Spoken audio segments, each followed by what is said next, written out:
جی السلام علیکم، کیا حال ہے؟ سب لوگ خیریت سے ہیں؟ آج قاضی فائز عیسیٰ صاحب کے ساتھ جو کچھ ہوا وہ آپ نے ملاحظہ کیا. کیا قاضی فائز عیسیٰ صاحب کے ساتھ یہ ہونا چاہیے تھا؟ اس طرح فیئر ویل دینی چاہیے تھی ان کو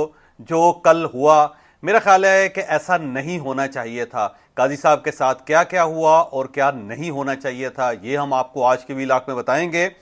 اور ہم آپ کو پہلے بتا چکے تھے کہ عمران خان صاحب کی جو بہنیں ہیں وہ رہا ہونے والی ہیں، اور رہائی کے بعد کیا ہوگا. اب آج بلکہ کل وہ باقاعدہ رہا ہو گئیں اور اب وہ اپنے گھر چلی گئی ہیں، اور اس کے بعد اب پارٹی کے اندر کیا صورتحال ہوگی یہ بھی ہم آپ کو آج کے ویلاگ میں بتائیں گے. اور پاکستان تحریک انصاف کے اندر ٹوٹ پھوٹ شروع ہو چکی ہے. کل مریم وٹو صاحبہ جو بشرا بی بی کی مشیرہ ہیں، انہوں نے مشال یوسفزئی صاحبہ کے بارے میں فرما دیا، اور اب دوسری طرف سے بھی رسپانس آئے گا. تو وہ پارٹی جو عمران خان کی پارٹی تھی اب میرا خیال ہے خاندان کی وجہ سے ٹوٹ پھوٹ کا شکار ہو جائے گی. کیا واقعی ہوگی یہ بھی ہم آپ کو آج کے ویلاگ میں بتائیں گے. لیکن ویلاگ کی طرف جانے سے پہلے میری آپ سے ریکویسٹ ہے کہ چینل کو سبسکرائب ضرور کیجیے گا، اور یہ جو بیل آئیکن ہے اس کو ضرور پریس کریں تاکہ نوٹیفیکیشن آپ کو ملتا رہے. اور یہی وہ سپورٹ ہے، یہی وہ فیور ہے جو آپ ہماری کر سکتے ہیں. آپ نے یقیناً لارڈ ماؤنٹ بیٹن کا نام سنا ہوگا، اور ساتھ ہی آپ نے ریڈ کلیف کا نام بھی سنا ہوگا. لارڈ ماؤنٹ بیٹن جو ہے وہ وائس رائے تھے سب کانٹیننٹ کے آخری، اور ان کے دور میں سب کانٹیننٹ دو حصوں میں تقسیم ہوا تھا، انڈیا اور پاکستان. اور ریڈ کلیف وہ شخصیت تھی جس نے پاکستان اور انڈیا کی ڈویژن میں کام کیا تھا، انہوں نے ڈیوائیڈ کیا تھا، اور اسی وجہ سے یہاں بہت زیادہ قتل و غارت گری ہوئی، اور پورا پنجاب خون سے بھر گیا، بنگال خون سے بھر گیا، اور جو اس وقت کی دنیا کی سب سے بڑی مائیگریشن تھی وہ ریڈ کلیف کی وجہ سے ہوئی. اور ظاہر ہے وہ ہندوستان اور پاکستان بلکہ پورے برِ صغیر کے یہ دونوں ولنز تھے، ریڈ کلیف بھی اور ساتھ لارڈ ماؤنٹ بیٹن بھی جو ظاہر ہے آخری وائس رائے تھے. لیکن اس کے باوجود جب وہ پاکستان اور انڈیا سے رخصت ہونے لگے تو قائد اعظم محمد علی جناح نے لارڈ ماؤنٹ بیٹن کو بھی باقاعدہ عزت کے ساتھ یہاں سے رخصت کیا تھا،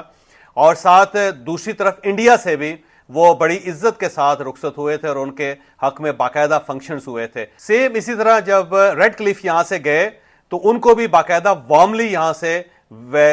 فیئر ویل دے کے بھیجا گیا تھا، اور پاکستان کی طرف سے بھی اور انڈیا کی طرف سے بھی، اور اس میں گاندھی صاحب بھی ان کے فیئر ویل میں شامل ہوئے تھے، اور اس طرف سے قائد اعظم محمد علی جناح بھی. اور وہ اس کے باوجود کہ وہ انڈیا اور پاکستان کے ولن تھے، لیکن جب وہ یہ رخصت ہوئے تو دونوں طرف سے بڑے عزت کے ساتھ ان کو رخصت کیا گیا تھا. یہ سب کانٹیننٹ کی روایت ہے کہ جب بھی کوئی آپ کے گھر سے رخصت ہو تو اسے عزت کے ساتھ رخصت کریں، خواہ وہ آپ کا دشمن ہی کیوں نہ ہو. لیکن میرا خیال ہے پاکستان کے اندر ایسی تبدیلیاں آ رہی ہیں کہ اب ہم نے کوئی ایسے مورچے بنا لیے ہیں کہ کوئی بھی شخص جب رخصت ہونے لگتا ہے تو ہم اسے بے عزت کر کے رخصت کر رہے ہیں، اور اس کے ساتھ ساتھ ہم یہ سمجھ رہے ہیں کہ ہم نے بہت بڑا کوئی کمال کیا ہے. آپ پچھلے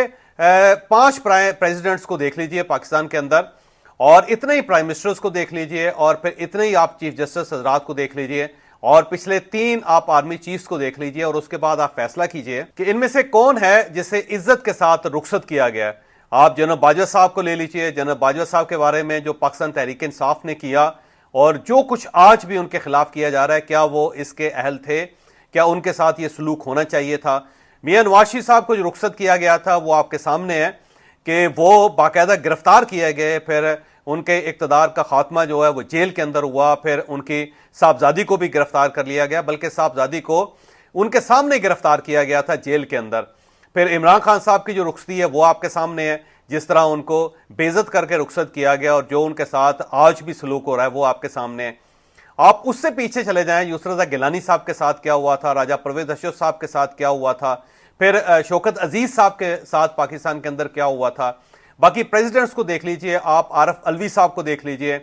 پھر اس کے بعد ممنون حسین صاحب کو دیکھ لیجئے، پھر اس سے آپ پیچھے چلے جائیں آصف علی زرداری صاحب کو دیکھ لیجئے، پھر اس سے پیچھے چلے جائیں آپ جنرل پرویز مشرف صاحب کو دیکھ لیجئے، پھر اس سے بھی آپ پیچھے چلے جائیں تو آپ رفیق تارڑ صاحب کو دیکھ لیجئے. آپ کو ہر پریزیڈنٹ ہاؤس سے نکلتے ہوئے بے عزت ہوتا ہوا نظر آئے گا، آپ کو ہر پرائم منسٹر گھر جاتے ہوئے بے عزت ہوتا ہوا محسوس ہوگا، آپ کو ہر آرمی چیف کے ساتھ جو سلوک ہوتا ہوا نظر آئے گا رخصتی کے وقت وہ بھی آپ کے سامنے ہے. اور اس کے ساتھ ساتھ آپ جو پچھلے چیف جسٹس حضرات ہیں آپ ان کو دیکھ لیجئے. عمر الطاف بندیال صاحب کے ساتھ کیا ہوا، اس سے پہلے ثاقب نثار صاحب کے ساتھ کیا ہوا، کھوسا صاحب کے ساتھ کیا ہوا، جسٹس گلزار صاحب کے ساتھ کیا ہوا، اور اس سے آپ پیچھے چلتے جائیں، آپ افتخار محمد چودھری صاحب کو دیکھ لیجئے کہ ان کے ساتھ کیا ہوا. مجھے ایسا محسوس ہوتا ہے کہ پاکستان کے اندر اب ہم نے ایک روایت بنا لی ہے کہ جو بھی اعلیٰ عہدیدار اپنے گھر جائے گا تو اسے ہم بے عزت کر کے گھر بھیجیں گے، اور پھر کوشش کریں گے کہ اس کے بعد وہ اپنے گھر سے باہر نہ نکل سکے، کسی پبلک پلیس پہ نہ جا سکے، کسی جگہ نظر نہ آ سکے، نہ کسی ریسٹورنٹ میں نظر آ سکے، نہ کسی تھیٹر میں، کسی سینما ہال میں نظر آ سکے، نہ ہی وہ کسی مال کے اندر نظر آ سکے، نہ کسی ایئرپورٹ کے اندر نظر آ سکے۔ اس کے بعد پھر اس کے لیے لازم ہے کہ وہ برقع پہنے، اور پھر اس کے بعد وہ اپنے گھر سے نکلے، اپنی فیملی کے ساتھ اسے کسی جگہ نظر نہیں آنا چاہیے۔ اب سوال یہ ہے کہ کیا ہم اس طرز عمل کے ساتھ پاکستان کو ایک بہتر ملک بنا سکتے ہیں؟ اگر تو ہم بنا سکتے ہیں تو پھر میرا خیال ہے ہم ایک ٹھیک ڈائریکشن میں جا رہے ہیں، اور پھر پاکستان یقیناً فرسٹ ورلڈ میں داخل ہو جائے گا۔ اور اگر ہم اس رویے کے ساتھ پاکستان کو بہتر نہیں بنا سکتے تو پھر مجھے اس ملک کا اب مستقبل بڑا ہولناک نظر آتا ہے۔ قاضی فائز عیسیٰ صاحب کے آپ فیصلوں سے اختلاف کر سکتے ہیں، آپ ان کی پرسنالٹی سے اختلاف کر سکتے ہیں، لیکن وہ پاکستان کے سب سے بڑے اور سپریم اور معزز ادارے کے چیف جسٹس رہے ہیں۔ وہ چیف جسٹس آف پاکستان رہے ہیں اور اس معزز ادارے کے وہ سربراہ رہے ہیں۔ جب آپ انہیں اس طرح رخصت کریں گے تو مجھے یہ بتائیے گا کہ جو اس کے بعد چیف جسٹس آئے گا کیا وہ عزت کے ساتھ اس ادارے سے رخصت ہو سکے گا؟ اور اگر تو وہ عزت کے ساتھ رخصت ہو سکے گا تو پھر ٹھیک ہے، کیونکہ جس قسم کی روایات کا ہم اظہار کر رہے ہیں، جس کی ہم بنیاد رکھ رہے ہیں، الٹیمیٹلی وہ اس ملک کی پوری جڑیں کاٹ دے گی۔ تو میرا خیال یہ ہے کہ یہ رجحان ٹھیک نہیں ہے، کیونکہ قاضی فائز عیسیٰ صاحب کے ساتھ رخصتی کے وقت یہ عمل نہیں ہونا چاہیے تھا۔ جو رپورٹرز نے ان کے ساتھ کیا میرا خیال ہے اننیسیسرلی تھا، جو ان کے ساتھی ججز نے ان کے ساتھ کیا میرا نہیں خیال کہ اس کی کوئی جسٹیفیکیشن ہے۔ جب قاضی فائز عیسیٰ صاحب سربراہ تھے تو یقیناً آپ کو ان سے اختلافات ہو سکتے تھے، اور ہونے بھی چاہیے، کیونکہ یہ تو اللہ تعالیٰ کی ذات ہے، اس کے اوپر بھی لوگوں کو اعتراض ہوتا ہے۔ آپ خدا سے بڑی طاقت تو دنیا میں کوئی نہیں ہے، کائنات میں کوئی نہیں ہے، لیکن آدھی سے زیادہ دنیا اس کو بھی نہیں مانتی، لہذا اختلاف ہونا میرا خیال ہے وہ شرف انسانیت ہے، انسان کا سب سے بڑا حق ہے۔ لیکن بے عزت کرنا کسی کو میرا نہیں خیال کہ کسی کے پاس یہ حق ہونا چاہیے۔ تو جو ان کے ساتھی ججز نے کیا کہ ان کے فیئر ویل میں نہیں جا رہے، ان کو اوائڈ کر رہے ہیں، اور وہ اپنے دل کے اندر جو انہوں نے ان سے ایک نفرت پار رکھی ہے اس کا وہ اظہار کر رہے ہیں، میرا نہیں خیال کہ پاکستان کے اندر ایسی روایت ہونی چاہیے تھی۔ تو آج قاضی فائز عیسیٰ صاحب اس طرح رخصت ہوئے ہیں، تو آنے والے دنوں میں آپ دیکھ لیجئے گا جو بھی چیف جسٹس یہاں سے گزرے گا اس کے ساتھ یہی ہوگا۔ پھر آپ کسی شخص کے لیے یہ توقع نہ کریں کہ اسے عزت کے ساتھ یہاں سے ایک رخصت کر سکے گا، بلکہ اب دیکھ لیں کہ جو بھی عہدے پہ بیٹھتا ہے وہ کنٹروورشل ہو جاتا ہے۔ یعنی کہ آپ ایک انتہا دیکھیے کہ جو شخص عہدے پہ آئے گا اس کی بے عزتی ہوگی،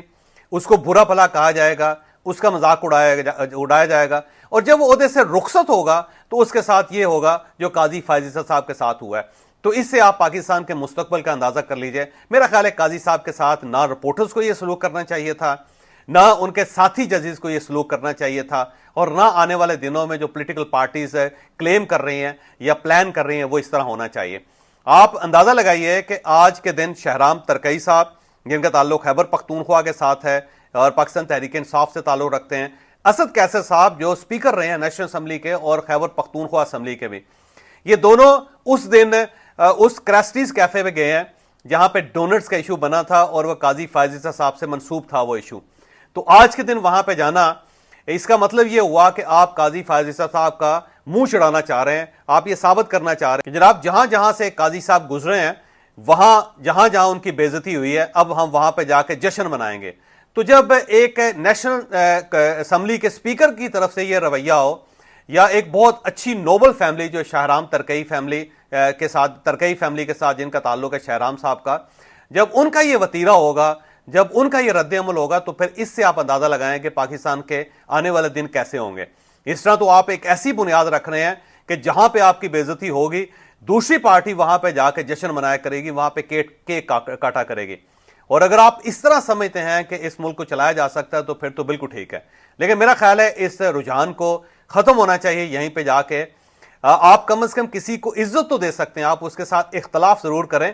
لیکن اسے عزت ضرور دیں، اور اگر آپ عزت نہیں دے سکتے تو پھر میرا نہیں خیال کہ آپ کو کوئی باعزت انسان کہلانے کا حق حاصل ہے۔ اس طرح تو ہر شخص کے ساتھ اختلاف کیا جا سکتا ہے۔ کل اسد کیسر صاحب جب پرائم منسٹر بنیں گے تو کیا ان کو 21 توپنگ اسلامی دی جائے گی، یا ان کے ساتھ بھی یہی سلوک کیا جائے گا؟ یا عمران خان صاحب دوبارہ اقتدار میں آئیں گے تو کیا ان کی عزت کی جائے گی؟ تو اس طرح میرا نہیں خیال کہ پورے ملک کو ایک بے عزتی کے جوڑ میں ہمیں پھینکنا چاہیے. تو مجھے آپ یقین کریں کہ دلی دکھ ہوا ہے, اور میرا نہیں خیال تھا کہ قاضی فائز عیسیٰ صاحب کے ساتھ یہ سلوک ہونا چاہیے تھا. فیصلے غلط بھی ہوتے ہیں, فیصلے اچھے بھی ہوتے ہیں, لیکن اس کا مطلب یہ نہیں ہے کہ آپ اس طرح اعلیٰ عہدیداروں کو بے عزت کرنا شروع کر دیں. اور اگر یہ سلسلہ چلتا رہا تو پاکستان کے اندر مزید عذاب آئیں گے اور پاکستان مزید ڈیوائیڈ ہوگا. بہرحال عمران خان صاحب کی بہنوں کے بارے میں ہم نے کل انکشاف کیا تھا, ایک دن پہلے بھی کیا تھا کہ بشا بی بی رہا ہوئی ہیں, تو فوری طور پہ عمران خان صاحب کی جو بہنیں ہیں ان کو بھی رہائی مل جائے گی. الحمدللہ کل انہیں رہائی مل گئی, اور اس کے بعد انہوں نے ایک سیاسی تقریر کی, اور جب میڈیا کے سامنے پیش ہوئیں تو علیمہ خان صاحبہ کی جو تقریر تھی وہ سیاسی تھی. انہوں نے کہا کہ عمران خان صاحب اگر ہم دوبارہ بھی کہیں گے تو ہم دوبارہ بھی یہ تحریک چلائیں گے اور ان کے لیے ہر قسم کی قربانی دینے کے لیے تیار رہیں گے. اب اس کے اندر نقطہ یہ چھپا ہوا ہے کہ جو علیمہ خان صاحبہ ہیں اور ان کے ساتھ عظمیٰ خان صاحبہ ہیں وہ بھی باقاعدہ سیاسی تحریک کا حصہ بننا چاہتی ہیں, اور وہ ایک پولیٹیکل ورکر کے طور پر عمران خان صاحب کا ساتھ دینا چاہتی ہیں. اب سینیریو یہ ہے کہ عمران خان صاحب کی دونوں بہنیں میدان میں ہیں اور وہ باقاعدہ پولیٹیکل کمپین کرنا چاہتی ہیں, عمران خان صاحب کے لیے ایک مہم چلانا چاہتی ہیں, ایک تحریک چلانا چاہتی ہیں, اور ورکرز کا وہ خون گرمانا چاہتی ہیں, اور وہ سمجھتی ہیں کہ انہیں اپنے بھائی کے کندھے کے ساتھ کندھا ملا کے کھڑا ہونا چاہیے. اور دوسری سائڈ پہ جو ان کی بیگم ہے بشرا بیگم, وہ بھی اب باہر آ چکی ہیں اور پشاور پہنچ چکی ہیں, اور وہاں پہ وہ گنڈا پور صاحب کے ساتھ مل کے ایک تحریک چلانا چاہتی ہیں. تو اب وہ جو جس کا اندیشہ, جس کا اظہار ہم نے کیا تھا پہلے کہ اب گھر کے اندر لڑائی شروع ہو جائے گی اور یہ خواتین کی لڑائی سٹارٹ ہو جائے گی. ایک سائڈ پہ بشرا بی بی پارٹی کو کھینچیں گی اور دوسری سائڈ پہ عمران خان صاحب کی جو ہمشیریں ہیں وہ پارٹی کو کھینچیں گی, اور اس طرح پوری پارٹی آنے والے دنوں میں آپ کو ڈیوائیڈ ہوتی ہوئی نظر آئے گی. اور یہ جو ڈویژن ہے یہ ظاہر آنے والے دنوں میں بڑھے گی, اور جب یہ بڑھے گی تو اس کے بعد آپ خود دیکھیے گا کہ ایک نئی الائنمنٹ ہوگی. اور میں یہ سمجھتا ہوں کہ یہ اسٹیبلشمنٹ کی ایک باقاعدہ پلاننگ ہے, اور اس پلاننگ کے ذریعے انہوں نے لیٹ کی ہے, لیکن میرا خیال ہے یہ باقاعدہ میدان میں آ گئے اور اب وہ سیاسی مظاہرے کر رہے ہیں کہ انہوں نے بشرا بی بی کو رہا کر دیا اور ساتھ ہی عمران خان صاحب کی ہمشیراؤں کو بھی رہا کر دیا, اور اب ان دونوں کے درمیان جو لڑائی سٹارٹ ہوگی وہ سیاسی بھی ہوگی اور خاندانی وراثت کی لڑائی بھی ہوگی, اور اسٹیبلشمنٹ ایک سائڈ پہ بیٹھ کے مزے سے اب اس لڑائی کو انجوائے کرے گی. اور جو عمران خان صاحب ہیں ظاہر ہے ان کی زندگی میں مزید تلاطم آ جائیں گے, مزید پریشانیاں آ جائیں گے, کیونکہ اب جب بشرا بی بی جیل جائیں گی تو وہ عمران خان صاحب کے ساتھ نہیں بیٹھیں گی, کیونکہ آگے ظاہر ہے قیدی بیٹھتے ہیں اور پیچھے فیملی کا ایک سیکشن ہے جس کے اندر فیملی بیٹھتی ہے. تو اب بشرا بی بی فیملی کے ساتھ بیٹھیں گی, اور فیملی کے اندر عمران خان صاحب کی بہنیں بھی ہوں گی اور ساتھ بشرا بی بی بھی ہوں گی. تو اب آپ وہاں کا نظارہ کر سکتے ہیں کہ وہاں کس قسم کی صورتحال ہوگی, کیونکہ نہ بشرا بی بی خاموش بیٹھیں گی اور نہ ہی عمران خان صاحب کی بہنیں خاموش بیٹھیں گی. کیونکہ اس سے پہلے بھی جب عمران خان صاحب رپورٹر کے ساتھ بات کرتے ہوتے تھے تو اس وقت ان دونوں کے درمیان لڑائی سٹارٹ ہو جاتی تھی. تو اب یہ لڑائی زیادہ اوپن ہوگی. تو اب پاکستان تحریک انصاف کے لیے دعائی کی جا سکتی ہے, کیونکہ جب خواتین کی لڑائی سٹارٹ ہوتی ہے کسی جگہ اور خواتین بھی وہ ہوں جو پنجابی پٹھان ہوں, تو اس سے آپ خود اندازہ لگائیں کہ کیا صورتحال ہو سکتی ہے. تو دعا کی جا سکتی ہے کہ اللہ تعالیٰ عمران خان صاحب کی عزت کو بھی بچائے اور اب اس پارٹی کو بھی بچائے. اور آج کل بلکہ یہ لڑائی سٹارٹ بھی ہو گئی. کل مریم بٹو صاحبہ جو بشرا بی بی کی ہمشیرہ ہیں اور دبئی کے اندر رہتی ہیں اور پاکستان تحریک انصاف کی بڑی ایکٹیو ورکر ہیں, یہ بلکہ بشرا بی بی سے پہلے پاکستان تحریک انصاف کے اندر تھی اور یہ دبئی کے اندر پارٹی کی سربراہ بھی سمجھی جاتی تھی. اور عمران خان صاحب کی بشرا بی بی سے جو ملاقات یا رابطہ ہوا تھا وہ مریم بٹو صاحبہ کی وجہ سے ہوا تھا. انہوں نے کل مشال یوسفزئی صاحبہ کے اوپر طنز کیا اور انہوں نے کہا کہ اب وہ عدالت کیوں پہنچ گئی ہے. میرا خیال یہ ہے کہ اب ظاہر عدالت پہنچی ہے مشال یوسفزئی صاحبہ, اور انہوں نے اپنی ہمدردی کا اظہار کیا ہوگا عمران خان صاحب کے ساتھ اور بشرا بی بی کے ساتھ. تو مریم وٹو صاحبہ جو دبئی کے اندر ہیں وہاں سے انہوں نے طنز کیا کہ اس سے پہلے یہ کہاں غائب تھیں اور اب یہ عدالت کے اندر کیوں نظر آ رہی ہیں. کیا انہیں پہلے پتہ نہیں تھا کہ اس سے پہلے بھی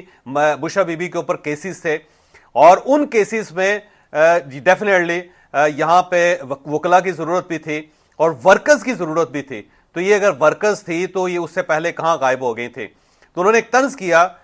مشال یوسفزئی صاحبہ کے اوپر کہ جناب اب جب حالات بدل رہے ہیں تو آپ فوری طور پہ میری بہن کے ساتھ کھڑے ہونے کی کوشش کر رہی ہیں, جبکہ ہم سب کو پتا ہے کہ آپ کا ماضی کیا تھا اور آپ کی ڈیزائر کیا ہے. تو ایک طنز میرا خیال ہے مریم وٹو صاحبہ کی طرف سے ہو گیا ہے, اور کیونکہ پچھلے دنوں میں نے آپ سے شاید یہ ریکویسٹ بھی کی تھی اور آپ کے سامنے یہ انکشاف بھی کیا تھا کہ ان قریب مشال یوسفزئی صاحبہ جو ہیں وہ ایڈوائزر ہوں گی بشرا بی بی کی.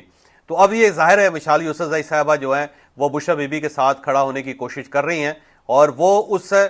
کچن کیبنٹ کا حصہ بننا چاہتی ہیں جو بشرا بی بی کی ہوگی. تو اس سے ظاہر ہے وہ اپنا راستہ کھولنا چاہ رہی ہیں. تو مریم وٹو صاحبہ کو محسوس ہوا کہ یہ میری ہمشیرہ کے قریب ہو رہی ہے جبکہ اسے میری ہمشیرہ کے قریب نہیں ہونا چاہیے. تو وہ لڑائی یا وہ جنگ جس کا اظہار میں نے پہلے کیا تھا مجھے لگتا ہے آنے والے دنوں میں اب ہوتی ہوئی نظر آ رہی ہے. تو عمران خان صاحب کو اپنی پارٹی کے اوپر بھی توجہ دینی ہوگی.